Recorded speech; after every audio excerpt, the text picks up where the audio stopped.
নমস্কার, সকলকে স্বাগত জানাই আমার নতুন একটি পর্বে। আশা করি তোমরা যে যেখানে আছো সকলে ভালো আছো, আমিও আছি ভালোই। এই যে এখন থেকে ভিডিওটি শুরু করলাম। স্নান ধুতে সাইরাতে আসলাম, পূজা টুজা দিয়ে আসলাম। কি রোদ রুগো, আজকে তো অনেক রোদ। এই 2-3 দিন ধরে আজকে ভালোই রোদ। রান্না করুম কি আর ভালো লাগে না, কি রান্না করুম প্রতিদিন। তারপরেও কি রান্না করুম গুছায় গাছায় নিলাম। ছেলেদের রান্না করে দিয়ে একটু সয়াবিন আলু দিয়ে, আর রান্না করুম একটু মাছ। এই আজকে রান্না। এখন এই যে বসাই দিই, মাছ ভিজাইছি, তেল দিয়ে দিলাম। এখন একটু জিরের ফোড়ন দিয়ে দিলাম। আর এটা আগে ভেজে নিব, ভেজে তারপরে রান্নাটা করি। সয়াবিন খাইতে আমারও ভালো লাগে না, আমার ছোট ছেলেটা একটু পছন্দ করে, এই কারণে আমার রান্না ঠিক করে দিতেছি। দিয়ে দিলাম একটু লবণ দিয়ে, একটু হলুদও দিয়ে দিলাম। তেজপাতাটা তো দিয়েই দিছি আগে ভাজার সময়। এখন দিয়ে দিচ্ছি এলাচি, দারচিনি, হলুদ মরিচ রেডি করে নিছি, এটা এখানে দিয়ে দিব। কষানো হয়ে গেছে, এখন এই যে ঝোল দিয়ে দিলাম। আমার রান্নাটা হয়ে গেছে, এখন একটু ধনেপাতা দিয়ে নামায় নেই। এই যে দেখো,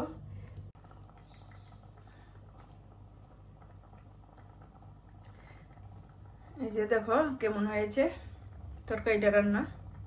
সয়াবিন তরকারিটা রান্না করে নিলাম।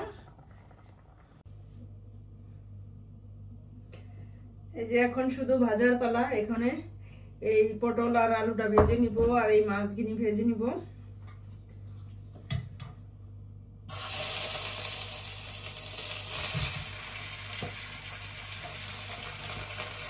সবকিছু ভেজে নিই।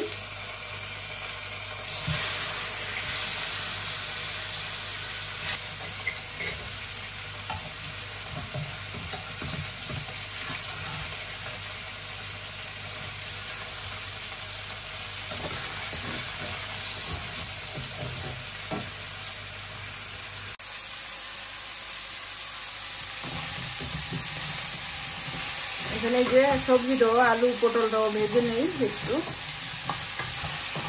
না ভেজা দিলে ভালো লাগবে না।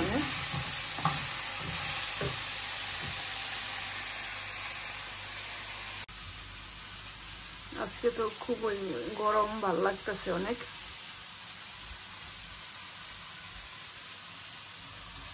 আকাশটাও সুন্দর, নীল আকাশ। এখন দিয়ে দিলাম গরম জল ঝোলের জন্য।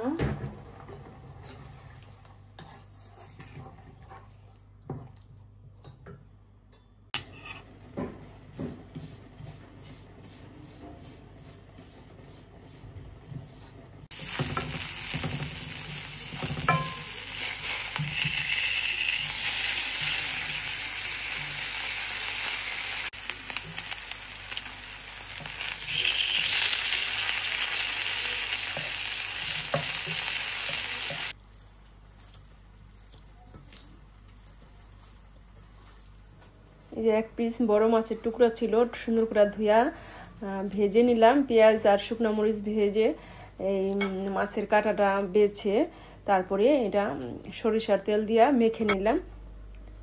খুব টেস্ট হয়েছে, অনেক স্বাদ হয়েছে। সাথে একটু ধনেপাতা কুচি দিয়ে দিলাম, অনেক মজা হয়েছে খেতে। এই যে দেখো বন্ধুরা, ফ্রান্সে এত সুন্দর ফুল, এই যে বড় বড় গাছটিতে যে ফুলটি হয়, আমি নাম জানি না এই ফুলটির, কিন্তু দেখতে খুব সুন্দর, দেশে বক ফুলের মতো। আমি সুন্দর করে ধুয়ে বেছে পরিষ্কার করে চালের গুঁড়ের মধ্যে লবণ, কাঁচামরিচ দিয়ে আর একটু হলুদ দিয়ে মেখে আমি বড়া ভেজে নিলাম। যারা ফ্রান্সে আছো তারা ট্রাই করতে পারো, খেয়ে দেখতে পারো এরকম করে আমার মতো ভেজে। সুন্দর আর খুব স্বাদ, সেই স্বাদ হয়েছে। শুধু ফুলের পাপড়িটি ভেজে খেয়ে দেখবে। তোমরা ভাবতে পারো এত জিরা ভাজা দিয়া কি করব, আমার জিরা ভাজা অনেক লাগে। আমি জিরা দিয়েই তরকারি রান্না করে খাই। জিরার টন, জিরার গুঁড়া সব কিছুতে আমি জিরা ইউজ করি। এই কারণে আমি বেশি বেশি করে জিরা ভেজে আমি ব্লেন্ডার করে এই যে একটা জারের ভিতরে ভরে রাখি। আমার রান্নার কাজে অনেক সুবিধা হয়, যখন রান্না করি তখন 1 চামচ করে দিয়ে দিই। একটু বের হয়েছি, একটু বিকেলে। দেখো কত সুন্দর গাছটা, গাছে কোনো পাতা নাই, বসন্তের ঋতু, গাছে কোনো পাতা নেই, শুধু ফুল আর ফুল। ফুলটা ঝরে যাবে তারপরে পাতায় ভরে যাবে গাছটা। দেখো কত সুন্দর ফুলে ফুলে সমাহার, যেমন হলুদ মেখে রাখে গাছের মধ্যে,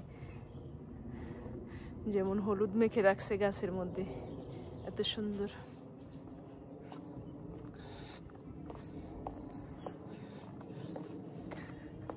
একটু বেরোইছি, একটু মনে করলাম একটু হেঁটে যাই বাসার নিচ দিয়া। আজকে ভালোই গরম।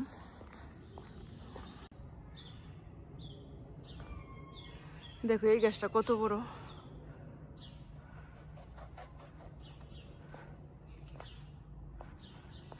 কিন্তু ভালোই গরম, তারপরেও জ্যাকেট গায়ে দিতে হয়।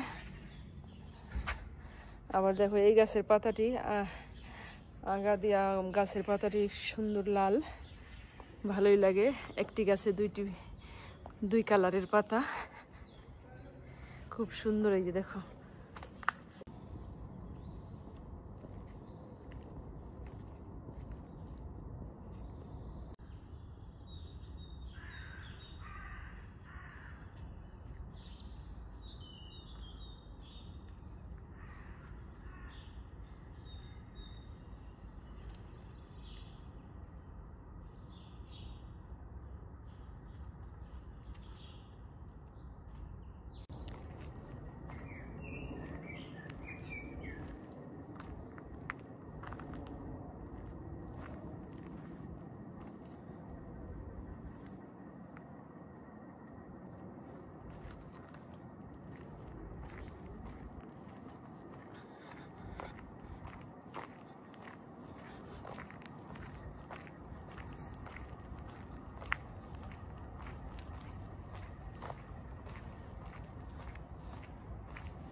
এখন একটু শুক্তার ডাল রান্না করে নিলাম।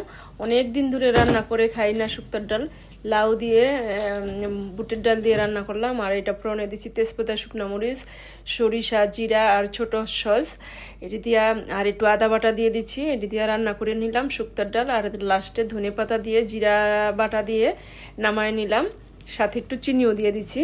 আর আমার ভিডিওটি কেমন হয়েছে কমেন্ট করবা। আর যদি আমার ভিডিওটি ভালো লাগে তোমাদের কাছে, তাহলে একটু লাইক, কমেন্ট, শেয়ার করে সাবস্ক্রাইব করে পাশে থাকবা। আবার আসবো একটি নতুন ভিডিও নিয়ে, ততক্ষণে তোমরা ভালো থাকবা, সুস্থ থাকবা। ধন্যবাদ সবাইকে।